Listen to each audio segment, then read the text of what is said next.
Je vous emmène aujourd'hui regarder derrière l'Opéra, aux Galeries Lafayette, qui est le 3e monument le plus visité de Paris, après Notre-Dame et la Tour Eiffel. 37 millions de visiteurs par an.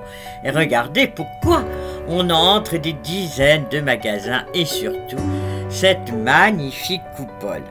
En fait, c'est en 1893 que deux cousins alsaciens, Théophile Bader et Alphonse Kahn, organise un magasin à l'angle de la rue Lafayette, d'où son nom, et de la chaussée d'Antin. Les affaires vont si bien et si bien et si bien qu'ils achètent les immeubles voisins, le 38, puis le 40, le 42, puis le 15 de la rue chaussée d'Antin, si bien qu'ils veulent les réunir pour faire un bazar de luxe. C'est leur idée. Regardez, là c'est toujours vrai, regardez tous ces magasins magnifiques. Et il demande à un architecte, Georges Chadan, de réunir tous ces magasins. Et alors, il a l'idée de la coupole.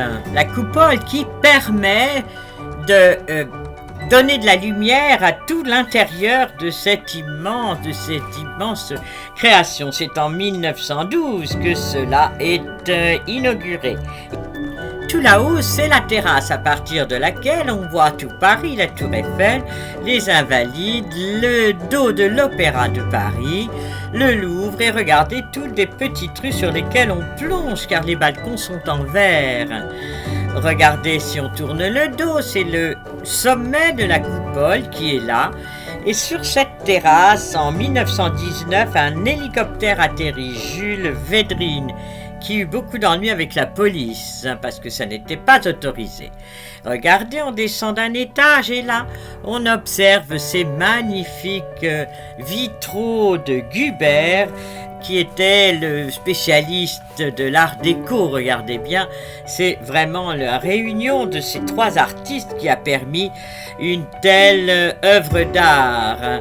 Regardez, c'est le maître verrier, c'est donc Jacques Gruber, le ferronnier, c'est Louis Majorel, et le géomètre qui créa la structure, Ferdinand Chanus. Donc voilà, tous ces trois génies qui ont réalisé cette coupole afin que la lumière dorée arrive dans tout le magasin.